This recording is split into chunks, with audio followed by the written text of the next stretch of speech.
안녕하세요, 여러분. 자, 주말엔 법령 읽기. 네, 우리 오늘 제일 마지막 공공기관 운영에 관한 법률을 마지막으로 이제 11월, 12월 복습 스터디 과정을 마무리하려고 합니다. 본래 56일차까지 진행했어야 됐는데 57일차 하루가 늘었습니다. 그래서 주말에 법령을 읽어야 되는데 주말이 아니라 주중에 읽게 되었네요.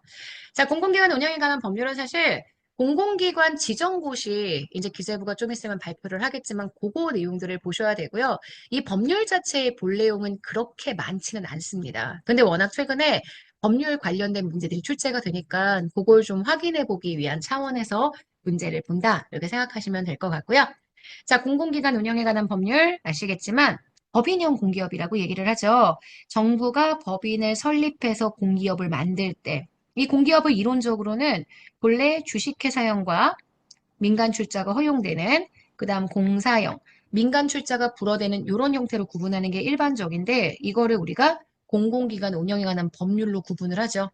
그래서 공공기관 운영에 관한 법률에 따라 죄송해요. 공공기관 운영에 관한 법률에 따라 실제 시행령으로 정리하고 있는 내용들, 시행령으로 정리하고 있는 뭐 직원 정원 300에 전체 수입 규모, 자체 자산 규모 이런 것들을 가지고 내용들을 구분을 하는데 그 부분에 관련된 내용들이 들어간다라고 생각하시면 됩니다. 그래서 우리가 공기업과 준정부 기관을 나누고요. 준정부 기관. 자, 그 다음 기타 공공기관 따로 분류하는 건 알고 계시죠? 자, 그럼 요거에 관련된 내용들을 좀 가볍게 한번 읽어보도록 합시다. 이 법은 요거는 이 취지는 많이 나오는 것 같아요. 공공기관 운영에 관한 기본적인 사항, 자율경영, 책임경영 체제를 확립해서 필요한 사항을 정해서 경영을 합리화하고 운영을 투명성을 제고해서 공공기관이 대국민 서비스 증진을 시킬 수 있도록 이에 기여함을 목적으로 하고 있습니다. 그래서 이 법에 대한 여러 가지 내용들이 지금 현재 지정 고시된 공공기관에 대해서 적용이 된다라고 얘기할 수 있고요. 정부가 이 법을 만들기는 하지만 공공기관의 운영은 자율적인 운영을 보장해야 한다는 내용도 나와 있습니다. 그래서 기재부 장관은 아시겠지만 지방자치단체가 만든 기관 아니어야 되고요. 국가기관이 아니어야 합니다. 국가나 지방자치단체가 아닌 법인, 단체, 기관으로서 다음 각 호에 해당하는 기관을 공공기관으로 지정할 수 있다. 각 호의 내용이 쭉 나와 있고요. 여기는 공공기관이 될 수 없는 내용들입니다. 그래서 제가 지방자치단체가 설립하고 운영하는 기관 안 된다고 했고요.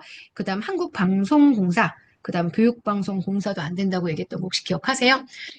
방송의 중립성이라는 부분들 때문에 공공기관 지정하지 않는다. 제가 이런 얘기들을 했었죠. 기관 신설할 때 법률안 입법 예고하기 전 기재부 장관에게 기관 신설의 타당성에 대한 심사를 요청해야 하고 기재부 장관이 공공기관 지정은 하지만 이 공공기관으로 지정될 수 있는 기관을 신설하는 건 각 주무기관들이 신설한다. 요거 꼭 기억해 주셔야 합니다. 오케이. 자, 그 다음 공공기관은 그 공공기관 운영에 대한 사항을 심의하기 위해서 기재부 장관 소속의 공공기관 운영위원회를 구성하게 되고요.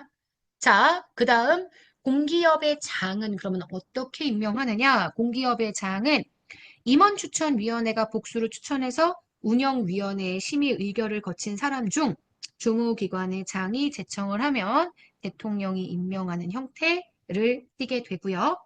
기재부 장관이나 주무부 장관은 계약 이행에 따른 보고서를 기초로 공기업과 준정부 기관 장의 실적을 1회 이상 평가할 수 있고 기관장이 지금 보시는 것처럼 기관장은 해당 계약의 상임이사에 대한 성과 계약도 체결할 수 있다. 그래서 기관장 그리고 그 안에 있는 상임이사들 이들이 어떻게 계약 체결하게 되는지에 대한 얘기들을 쭉 하고 있고요. 그리고 임직원들 겸직 제한되고 있다. 그죠? 하지만 무조건 겸직 제한이 되는 건 아니고요. 지금 보시는 것처럼 현재 비영리 목적의 업무라고 이야기한다면 기관장의 허가를 받은 경우에는 범할 수 있다는 내용들도 들어가 있습니다. 경영 실적에 대한 평가, 이게 문제에 특히 많이 나오는 거죠. 경영 실적이 부진한 공기업 준정부 기관에 대해서 운영위원회의 심의 의결을 거쳐서 기관장 상임이사의 임명권자에게 그 해임을 건의해서 요구할 수 있다. 요거 기억해 주시고요. 자, 공기업 준정부 기관은 출자 출연 기관들을 설립하거나 다른 법인의 출전 출연 출자하고자 할 때 주무기관이나 기재부 장관과 사전에 협의해야 한다는 내용도 들어가 있고요. 감사원에서 감사를 실시할 수 있다라는 내용도 들어가 있고요. 그리고 요것도 같이 볼 거예요. 벌칙에 있어서 공무원 의제. 왜 아시겠지만 형법상의 수뢰죄나 사전수뢰죄, 알선수뢰, 수뢰에 관련된 거는 다 공무원인 경우에만 적용될 수 있는 법인데 공공기관에 있는 임직원은 공무원은 아니지만 이런 법을 적용하는 데 있어서는 공무원으로 본다라는 내용까지 들어간다. 이렇게 보시면 됩니다. 자, 그러면 23년 국회직 구분 문제 가지고 볼게요.